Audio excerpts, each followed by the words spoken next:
Deuteronomy Chapter 13.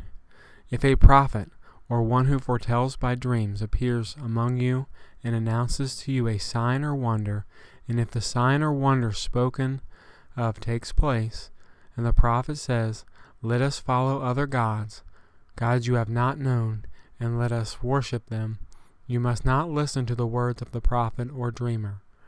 The Lord your God is testing you to find out whether you love Him with all your heart and with all your soul. It is the Lord your God you must follow, and Him you must revere. Keep His commands and obey Him. Serve Him and hold fast to Him. The prophet or dreamer must be put to death for inciting rebellion against the Lord your God, who brought you out of Egypt and redeemed you from the land of slavery. The prophet or dreamer tried to turn you from the way the Lord your God commanded you to follow. You must purge the evil from among you. If your very own brother, or your son or daughter, or wife you love, or your closest friend secretly entices you, saying, "Let us go and worship other gods that neither you nor your ancestors have known, gods of the peoples around you, whether near or far, from one end of the land to the other, do not yield to them or listen to them.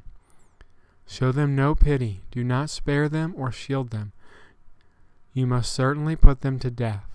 Your hand must be the first in putting them to death, then the hands of all the people. Stone them to death because they tried to turn you away from the Lord your God, who brought you out of Egypt, out of the land of slavery.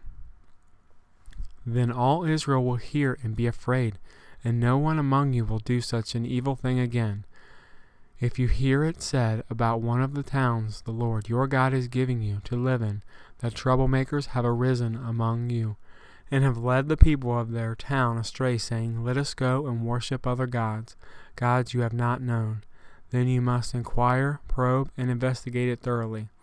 If it is true, and it has been proved that this detestable thing has been done among you, you must certainly put to the sword all who live in that town. You must destroy it completely, both its people and its livestock. You are to gather all the plunder of the town into the middle of the public square, and completely burn the town and all its plunder as a whole burnt offering to the Lord your God. The town is to remain a ruin forever, never to be rebuilt, and none of the condemned things are to be found in your hands. Then the Lord will turn from His fierce anger, will show you mercy, and will have compassion on you. He will increase your numbers as He promised on oath to your ancestors, because you obey the Lord your God by keeping all His commands that I am giving you today and doing what is right.